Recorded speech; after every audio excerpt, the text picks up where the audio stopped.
The number didn't scare me at first. It offended me. $3,212.47. That was the balance. I refreshed the page once, twice. I checked the Wi-Fi signal in the corner of my phone like maybe this was a connection lag. I've audited systems that crashed over less. I've corrected other people's math for 20 years. I know what an error looks like. This wasn't an error. A week ago, the account held $418,600. I remember because I reviewed the quarterly statement myself. 23 years of steady deposits. Every bonus. Every tax refund. Every automatic transfer on the first of the month. I built that account the way some people build retirement. It was Lily's 529 plan. Gone. My name is Marissa Caldwell, 42 years old. I'm a CPA in corporate finance. Numbers are supposed to calm me. They either reconcile or they don't. This one didn't. I scrolled to transaction history. One entry, full non-qualified distribution, processed online, authorized by account owner, Thomas Caldwell. I went cold. Years ago, when Lily was still in middle school, I had added my father as co-owner, not authorized contact, owner. He'd insisted, if something happens to you, I need access. I remember thinking it sounded practical, responsible. I signed the paperwork at his kitchen table. I never removed him. Why would I? He was my father. I stared at the screen again. Full distribution. Destination Caldwell Development Group escrow account. My brother's company. I didn't cry. I didn't panic. I calculated. Lily's housing deposit for Chapel Hill was due in 72 hours. $800. That wasn't the issue. The issue was the penalty. 10% on earnings. State income tax. Reporting. A non-qualified withdrawal triggers paperwork you can't pretend didn't happen. This wasn't sloppy. It was deliberate. I called my father, straight to voicemail. I sat in my car outside my office, engine idling, the smell of burnt coffee from the travel mug I'd forgotten to wash drifting up every time the heater kicked on. My hands were steady, which bothered me more than if they'd shaken. Maybe he moved it temporarily, I told myself. Maybe this was internal restructuring. Maybe I missed an email. Then my phone buzzed. Evan. Hey, he said. Casual. Too casual. You saw it. Saw what the transfer. Dad said he'd talk to you. My jaw tightened. Why is Lily's college fund in your escrow account? Silence. Then a sigh. It's not like she's moving into a dorm tomorrow. The warehouse closes in 90 days. We flip it. We double the valuation. It's leverage. You used her 529 as earnest money. It's not using. It's investing. Dad said you'd understand. Understand? I stared at the crack in my windshield I kept meaning to repair. It looked small from the driver's seat, until sunlight hit it. I wasn't consulted. I said, "You'd have said no?" He was right. I hung up. I called my father again. This time he answered. "It's strategic allocation," he said before I could speak. "You're reacting emotionally. You liquidated her education fund. It's family capital." He replied, "Evan's building something real. You've always been cautious. That's fine. But growth requires risk. With my daughter's future, you're acting like I stole it. You didn't." Silence. Then, sharper. "I'm co-owner on that account. He wasn't wrong. And you thought I wouldn't notice I asked. I thought you'd trust me." That landed harder than the balance ever could. "I'm coming over," I said. I ended the call and turned off the engine. For a long moment I just sat there, phone still in my hand, realizing the mistake wasn't adding his name. The mistake was believing that meant he'd protect it the way I would. And once I drove to Lake Norman, I knew something between us was going to break. I just didn't know which part. I drove to my father's house without music. Just tires on pavement and my own breathing, a little too loud in the car. I kept trying to talk myself into a clean explanation. A paperwork mistake. A temporary transfer. Anything that didn't mean my father looked at my daughter's future and treated it like a toolbox. He opened the door before I knocked, like he'd been watching the driveway. "You look tired," he said. "I am." He stepped aside. "Come in." I stayed in the entryway. Didn't take my shoes off. Didn't sit. I didn't want comfort to confuse me. $418,600. I said. "You emptied it." "It's not empty," he replied, calm as if we were discussing a budget line. "It's deployed. For who I asked. For your brother. For the family." I let out a short laugh that didn't sound like me. "That was Lily's 529 plan. It was sitting there," he said. "It was invested." I shot back. "For education." He waved a hand like I was nitpicking. "You're acting like I stole it." "You did." That landed. His face tightened. "Just a notch. Watch your tone," he said. My tone, I stepped closer. "You processed a non-qualified distribution. Do you understand what that triggers federal penalties on earnings? State income tax? Reporting to the Internal Revenue Service?" I spoke to the advisor. He snapped. "We'll cover any penalties." "With what I asked. With profit," he said, like the word itself was a guarantee. "When the warehouse closes," there it was again. The warehouse. Like it was a family altar. "You don't gamble with my daughter's future." I said. "It's not gambling," he replied. "It's strategy. It wasn't your strategy to make." He folded his arms. Evan needed $142,000 in escrow to secure the deal. He had momentum, investors watching. I wasn't going to let it die because you're allergic to risk. My throat tightened. "You could have asked. You would have said no." "Yes," I said. "Exactly," he replied, like he'd just proven a point. I stared at him. This wasn't a misunderstanding. This was a decision. "Dad," I said quieter, "you moved my daughter's college fund without even warning me. I'm a co-owner on that plan," he said flatly. "And you think that makes it yours to repurpose." "It makes it accessible," he shot back. "And I did what needed to be done." He looked at me, really looked at me, like he was trying to put me back in the role he preferred. "You've always been cautious, Marissa," he said. "Safe. That's fine. But Evan builds. He takes risks. That's why he'll go further. Further than me." It hit my chest like a shove. Not because it was new, but because he said it out loud. "So Lily pays for that?" I asked. He didn't blink. "Lily will be fine. You always make sure of it." There it was, the expectation, the quiet theft behind the loud one. "You think I'll fix this too?" I said. "I think you'll calm down," he replied. I nodded once. "I'm not calming down." His mouth twitched like he wanted to say something sharper, but he didn't. "Don't do something you'll regret," he said instead. I turned and walked out before my voice turned ugly. My phone buzzed in my hand. "Evan." I didn't answer. I answered Evan on the third call. "What I said." He let out a breath like I was already difficult. "You walked out on Dad. You emptied my daughter's college fund." "It's not empty," he said. "It's positioned. Stop." A pause. Then softer. "You're escalating this.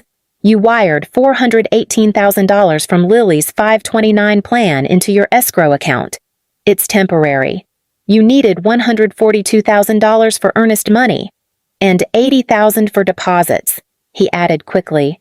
"The rest is operating reserve." I almost smiled at that. He still wanted credit for clean numbers. "Whose name is on the purchase agreement?" I asked. "Caldwell Development Group." "And whose money secured the contract?" He hesitated. "Just a beat. Dad moved family capital." "That wasn't family capital," I said. "That was my daughter's education fund. She's not starting tomorrow. She's accepted. Her deposit's due. You can cover $800. He shot back. "It's not about $800. "Then what is it about he demanded?" Control. There it was. The pivot. Make me the problem. You don't get to rewrite this, I said. He lowered his voice, like reason would land better quiet. Investors are lined up. We're presenting Friday in Uptown. If this closes, I'm not flipping houses anymore. I'm developing real properties. This changes everything. For you. For all of us. Not Lily. Silence stretched. Then he said it. Casual. Careless. Dad said you'd understand. You always do. Something in me went very still. So this was planned. I said, of course it was discussed, and nobody thought to include me. You're reactive, he said. You would have panicked. I'm not panicking. Exactly, he replied. You handle fallout, that's your role. When Mom left, when Dad's construction business collapsed, you did the books, you structured the debt, you fixed it. So you created fallout on purpose. I said, that's dramatic. No, I said quietly. It's efficient. He sighed. Give it 90 days. If the warehouse closes at $8 million valuation, everyone wins. Everyone I asked. Your portion doubles. My portion, Dad said we'd adjust shares. After using my daughter's money, I said, it's family. No, I answered, it's leverage. He didn't respond.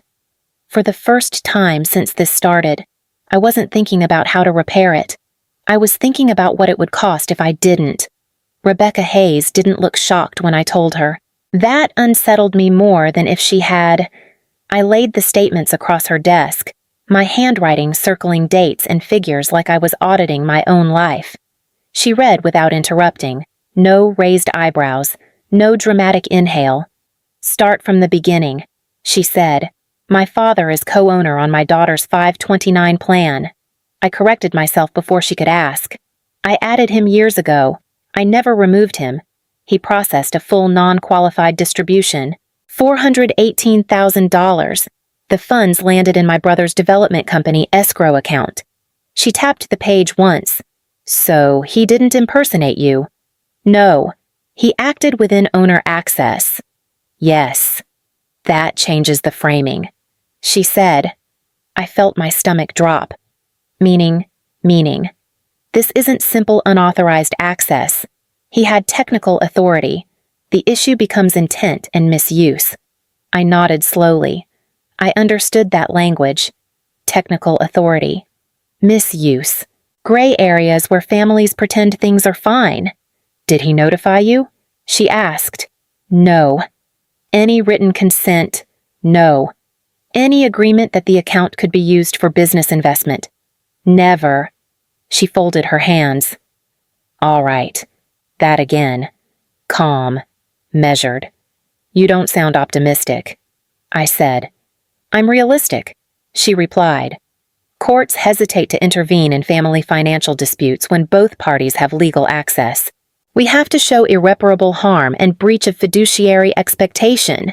He used a minor's education fund as leverage. Yes, that helps. Helps. Not guarantees. Penalties I asked. 10% federal penalty on earnings. State income tax. Reporting to the Internal Revenue Service. That part is automatic. Whether he's liable for restitution depends on proving misuse. And escrow. If escrow funds convert into secured equity at closing, unwinding becomes complex. You'd be litigating ownership interests, not just reclaiming cash.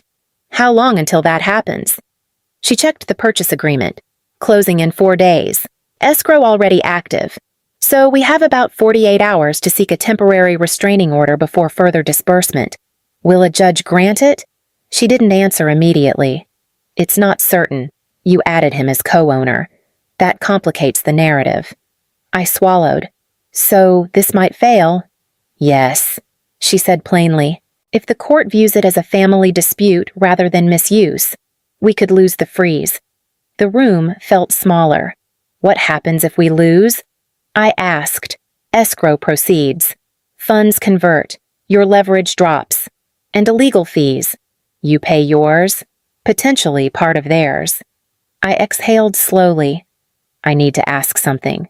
She added, is this about the money or about control? It's about my daughter's future, I said, and consent. She studied me for a long second, then nodded. Do you have documentation labeling the account specifically for college? I slid my phone toward her. Text messages, emails, years of repetition. Lily's college fund, education only. Do not touch. She read quietly. That helps establish expectation, so I wasn't reckless. No, she said. You were trusting. There it was again. What about criminal exposure? I asked. Possible, but premature. We don't threaten criminal referral unless absolutely necessary. And my brother. If he knew the source and purpose of the funds, he's not insulated. That surprised me. Rebecca closed the folder. If we file, this escalates. Mediation may follow. Family relationships will not look the same. They already don't. I said. She nodded once. Then we draft. My phone buzzed. Evan's name lit the screen. Rebecca glanced at it. You don't have to answer. I know. She looked at me directly. This isn't guaranteed. I need you steady if we move forward. I felt something settle inside me. Not anger, not fear. Clarity. File it, I said. She began typing immediately. 48 hours. That was the window between assumption and consequence. Rebecca filed at 9:12 in the morning. By 10:40, the clerk called back. Rebecca put the phone on speaker without looking at me. Judge wants clarification on irreparable harm, the clerk said. Rebecca's voice stayed even. The funds were designated for a minor beneficiary's education. A full non-qualified distribution was executed without prior notice to the co-owner who funded the account. Escrow closing is scheduled within 72 hours.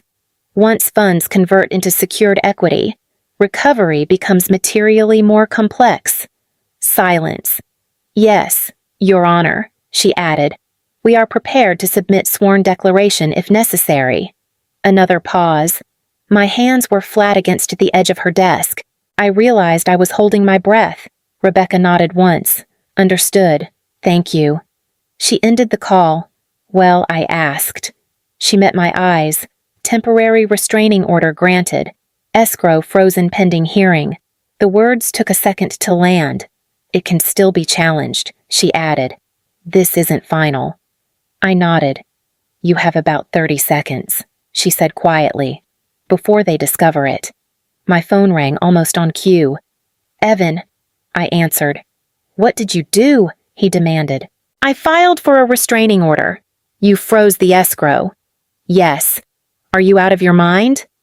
We're mid-presentation. Investors are in the room. That sounds inconvenient. I said, you just destabilized a $4 million commitment. It was valued at $8 million yesterday. Don't start. He snapped. Voices in the background. A door closing. His tone dropped. They can't access the funds, he said. $142,000 in earnest money is locked. Contractor deposits are pending. It wasn't your money to secure. It wasn't yours to freeze. That's where you're mistaken. A beat of silence. Dad is furious, he said. I expected that. You've made us look reckless. You made that decision before I did. You could have waited. He pressed. For what? For closing. So the funds convert and I lose leverage. He didn't answer. In the background, someone said, Evan, if escrow isn't liquid, we pause. His breathing changed. If this deal collapses, he said, lower now. That's on you. No, I replied. It's on whoever treated a college fund like a bridge loan. You're choosing Lily over your brother. Yes. The word didn't shake. You're blowing up the family, he said. I didn't create the risk. He went quiet. Then, sharper. Withdraw it. Have your attorney contact mine. You think a lawyer makes you untouchable? No, I said. It just means I'm not negotiating over the phone. There was a long pause. The kind where the argument shifts from volume to reality. Dad thought you'd back down.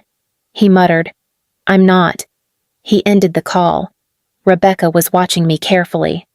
They'll push back, she said. Be prepared. I am. My phone buzzed again. Thomas. I let it ring until it stopped. This wasn't victory. It was consequence arriving on schedule. I answered my father on the third call. What have you done? He asked. Not shouting, controlled. That was worse. I filed for a freeze. You dragged this into court. You emptied her education fund. Silence. Then a slow exhale. I could hear the faint clink of ice in his glass. You could have talked to me, he said. I did talk to you. You went nuclear. You moved $418,000 without telling me. I had authority. You had access. That's the same thing. It isn't. He let that sit between us. You embarrassed your brother in front of investors. He said, I protected my daughter. You humiliated him. He leveraged a minor's college fund. He leveraged family capital, my father corrected. That account was designated for Lily. It was sitting there earning modest returns. He shot back. Evan had an opportunity. With her money. With our money. He insisted. I closed my eyes for a second. It stopped being our when I funded it. You added me as co-owner. For contingency, not speculation. You trusted me, he said. There it was. Not anger. Something else. I did. I answered. And now you're telling a judge I misused funds. I'm asking a judge to stop further damage. He went quiet. When he spoke again, his voice had shifted. You think I'd hurt her? He asked.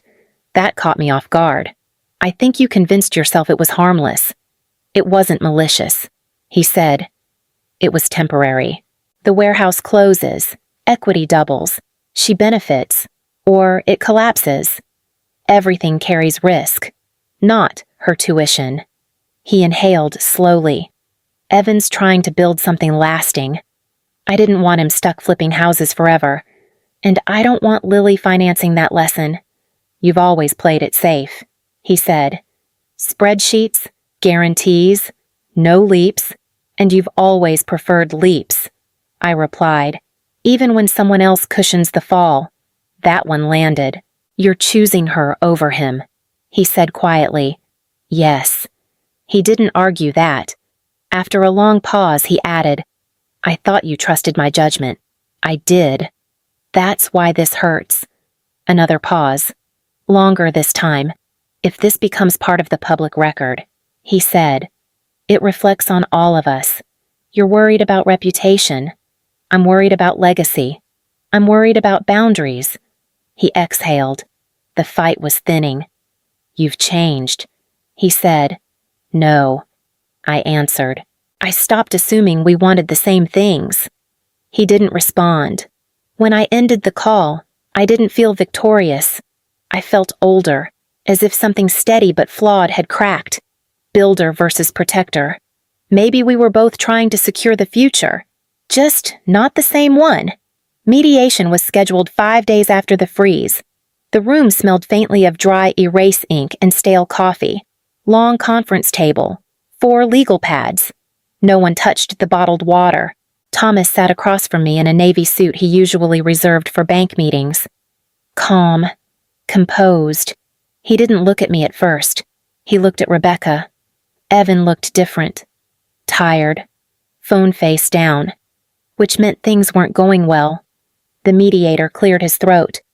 We're here to explore resolution before formal hearing. Thomas spoke first. This is a family misunderstanding. Rebecca didn't flinch. She opened her folder. On June 10th, a full, non-qualified distribution of $418,000 was processed from a 529 account co-owned by Mr. Thomas Caldwell and Ms. Marissa Caldwell. Thomas nodded. Correct. Funds were transferred into Caldwell Development Group escrow. Yes, Rebecca continued. No written consent was obtained from Ms. Caldwell prior to the transfer. Thomas turned slightly toward me. You added me as co-owner. for contingency. I replied. For access, he corrected. The mediator raised a hand. Let's stay factual. Rebecca slid printed emails across the table.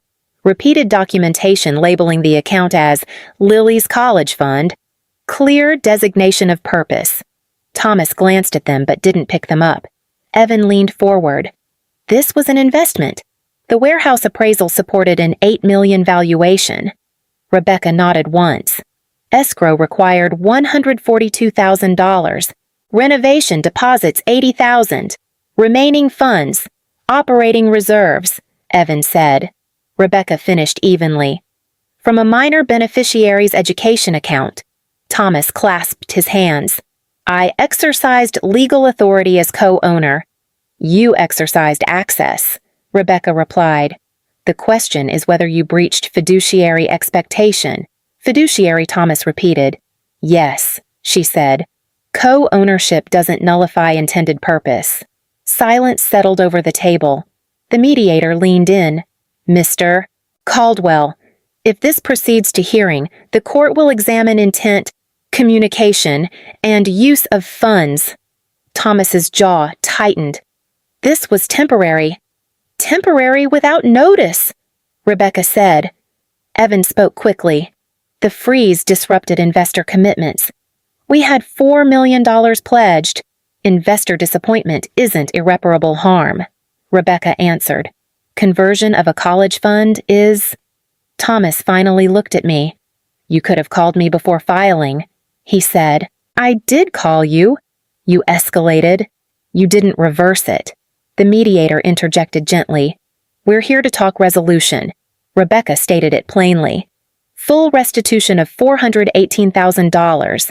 Reimbursement of federal penalties and state income tax consequences. Payment of legal fees. Structured repayment within 60 days. Security interest recorded against the Lake Norman property until satisfied. Evan stiffened. A lien. Yes, Rebecca said. Thomas's voice hardened. You're treating me like a debtor. You are one, she replied calmly. That changed the room. Evan looked at his father. Dad, if this goes public, it becomes part of the record. Rebecca finished. Thomas inhaled slowly. I could see him calculating. Not numbers. Reputation. Leverage. Risk. He turned to me. Not angry. Not pleading. Assessing. You'd let this go that far? I already have. The mediator waited. After a long minute, Thomas spoke. If I agree to restitution, penalties covered, and repayment secured, the freeze lifts. Upon receipt of first payment and signed agreement, Rebecca answered. Evan shook his head. This is insane. Thomas didn't look at him. Draft it, he said. The mediator began outlining terms. Paper slid across the table. Pens moved. Thomas finally met my eyes. This changes things, he said quietly. I know. It didn't feel like victory. It felt like gravity. And this time, it wasn't me cushioning the fall. The first payment hit 2 weeks later. $150,000 wired back into a temporary holding account Rebecca set up. No apology attached. Just compliance. Rebecca forwarded the confirmation with one line. On schedule. I stared at the number longer than I needed to. Not because I didn't trust it, because I did. Thomas followed the court order. That felt stranger than the theft. I opened a new 529 plan that night. Sole owner, no authorized contacts, no shared access. I entered Lily's name as beneficiary and paused before hitting confirm. My phone buzzed. Evan. I almost didn't answer. You're really doing this, he said. I already did. Dad's refinancing the house. I know. You could have eased up. You could have asked. Silence. You're tearing things apart. He muttered. They were already torn. That warehouse would have changed everything. For you. For us. There is no us in that deal. I said. He exhaled sharply. You've made Dad look small. He did that himself. Another silence. Not angry this time. Just thin. He thinks you don't trust him anymore. Evan said. I don't. That's cold. It's accurate. He didn't argue. After we hung up, Lily came into the kitchen. She'd been pretending not to listen. She's 17. They always hear more than they admit. Are we okay? She asked. Yes. You look different. You don't look scared. She said. I'm not. She studied me for a second. Grandpa called. I know. He sounded mad. He'll adjust. She nodded slowly. Did he think you'd let it go? Yes. Why I leaned against the counter and looked at her, because I always did. She didn't smile, didn't comfort me. She just absorbed it. I'm glad you didn't, she said. I hit confirm on the new account created. It wasn't dramatic, no music, no fireworks, just structure. Tell me when you stop playing the role everyone assigned you. Who gets more uncomfortable, them or you? We left before sunrise. Lily kept her headphones on most of the drive. I didn't ask what she was listening to. I let her have her own silence. When we pulled into the dorm parking lot, the tires crunched over gravel. It sounded final. This is it, she said, staring up at the brick building. This is it, I repeated. We carried her boxes upstairs. Bedding, a desk lamp. The framed photo from 10th grade she pretended not to care about but packed anyway. Her roommate introduced herself. Purple nails, nervous smile. I'm Tessa. Marissa, I said. Lily gave me a look. Mom. Right. Mom. I set a box on the floor and my phone buzzed. I checked it without thinking. Notification from Rebecca. Final transfer received. $418,000 restored. Federal penalties reimbursed. State tax liabilities covered. Legal fees paid. Lien released upon confirmation. Thomas had sent the last wire that morning. For a second, I just stood there, staring at the numbers. Every dollar back where it belonged. Everything okay? Lily asked. Yes, I said. It's finished. She studied me. You don't look relieved. I am. I said, then paused. Just not in the way I expected. My phone buzzed again. Thomas. I stepped into the hallway before answering. It's done. He said, I know. You've been made whole. That wasn't about me. Silence. I refinanced the house, he added. Paid it off in installments. The liens released. I hope that satisfies you. It wasn't about satisfaction. Another pause. He sounded older than he had a month ago. You could have trusted me, he said quietly. I did, I replied. That's why it hurt. He didn't respond immediately. I never meant to damage her future. He said, but you did. I answered, a breath on the other end. I'm not the villain here. Marissa, I know. That surprised him. You do. I think you believed it would work. And it would have, he said reflexively. Maybe, I said, but that's not the point. He fell quiet again. Is she there? He asked. Yes. I called. She hasn't answered. She needs space. I'm her grandfather. And she watched what happened. He didn't argue that. After a moment, he said, tell her I'm proud of her. You can tell her yourself when she's ready. Another silence. Thinner this time. You've changed, he said. No, I replied. I just stopped absorbing the risk. He let that sit. I don't know how to talk to you anymore. He admitted. I don't know either. I said. We ended the call without resolution. When I walked back into the room, Lily was sitting on her bed, looking around like she was memorizing it. Grandpa, she asked. Yes. She nodded slowly. I don't hate him. I just don't feel safe trusting him. That's fair. She hesitated. Do you? I took a breath. I'm still deciding.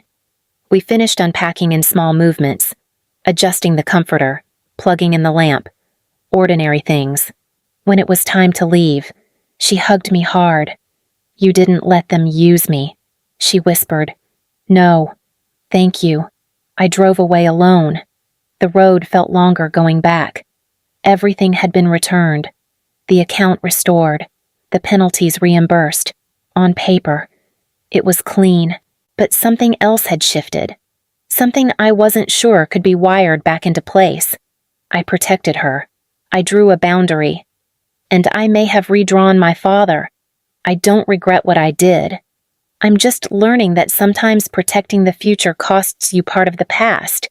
If you've ever had to choose between keeping peace and keeping principle, you know the choice doesn't end when the money comes back.